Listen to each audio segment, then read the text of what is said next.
My name's Louise, My name's Richard. and our son Henry, we've got a picture of him here. He died of encephalitis in November 2019, aged 8, a few weeks before his 9th birthday. When we first knew something was really wrong was on a Sunday. I was at my parents' house with Henry and my daughter, and he suddenly became disorientated. I thought he was having a panic attack, linked partly to his increased anxiety, and my parents were about to move home and he wasn't happy about that. He got very upset when I left the room, and he was coherent as we left in the car. I was concerned about him. He wasn't himself that day. Henry wanted to go to school. He really wanted to go to school, so he was kind of presenting a bit better at that point and everything, so we allowed him to go to school. We asked school to kind of keep us informed if there was anything they were worried about during the day. At the end of the day, we picked him up, or I picked him up rather, and again, he seemed to have gone back to the same state that Louise described before. He was completely spaced out, completely incoherent, and I think at that point we both really, panicked and knew that this was something really significant going on. So eventually later on we took him to A&E. From that point, things kind of seemed to deteriorate really quite kind of profoundly. Shortly after getting to hospital, he seemed to completely stop speaking. It seemed like he couldn't talk, and they ran various tests. They just couldn't seem to work out what was going on with Henry, what was wrong with him. I think at that point, I just assumed, okay, he's in hospital now, he's going to be okay, they're going to look after him, they're going to find out what's wrong, but they just couldn't seem to work it out.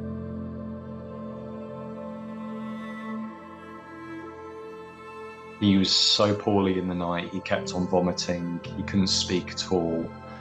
And I remember I'm not very good with the kind of technical, names of things, but he was kind of, connected to all the monitoring equipment, and it just kept on going red and beeping and indicating something was wrong. Went through the night, and they kind of didn't really do very much during the night. They just kept saying in the morning the doctor's going to look after him and come and see and test him and everything. The doctor came, she popped her head round the door and said, I need to do my handover first, and I'll make Henry the first of my rounds. So whilst we were waiting, he still couldn't speak. He went to be sick but couldn't be, and then he just lost consciousness. And then he started having a seizure, which lasted for about 8 minutes. Following then, they seemed to kind of like stabilise him a little bit. He went into a coma, and they kind of, got him connected to the life support machinery. And he remained in the hospital, North Middlesex, for a while. I went home in the morning to kind of go and see our daughter, who was staying at the house with her grandparents, our parents, and I saw her and said hi and everything. And then I came back to hospital, and then I remember on the way back, when I was just outside St Mary's, Louise called me, and she said that things had kind of escalated really badly, and there was kind of unstoppable pressure to Henry's brain.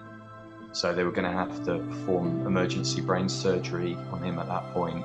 He kind of physically looked so different. You could see the kind of effect of the swelling on him, on his brain. It was kind of like really showing in his head and his appearance, and so incredibly traumatic and difficult to see, your child kind of change and look like that. The brain surgeon did say that this was kind of the last throw of the dice. This was the last thing they could do for him, and if this doesn't work, they just didn't know what to do. And after that, we both sat by the ICU bed, and time passed, and Henry's kind of the levels showing the pressure to his brain, and his heart rate started to go up and up and up, and there was nothing they could do to kind of bring it down. And we knew at that point that it wasn't working and the surgery hadn't been successful. And later on that night, they told us there was nothing they could do, that he was going to die.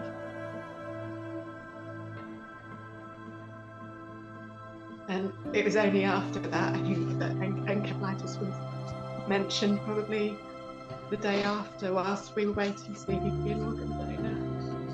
Yeah. They'd never mentioned it prior to that. That's our story. That's how, you know, our beautiful son Henry was, you know, within days just taken by encephalitis. We've both got these hoodies on today, and they're featuring the prints on them are one of Henry's drawings, and you know, he wanted to either be a footballer or a kind of like comic book cartoonist, and I think that the way that we'll never kind of like be able to see how his kind of story would have gone and how whether these kind of dreams would have come true or not, and I just think that's encephalitis that's done that to us, and I think that it just absolutely needs to be more high profile, because it will be other families that are gonna have the same experience with their loved ones, never kind of like seeing what would happen to them. And you know, it's a really difficult thing. He would have been 13 on this Saturday just gone, and you know, never sort of seeing him kind of get the chance to be 13 is so hard. And I just think this campaign desperately needs to kind of be taken seriously and the profile raised, because that can't happen to people.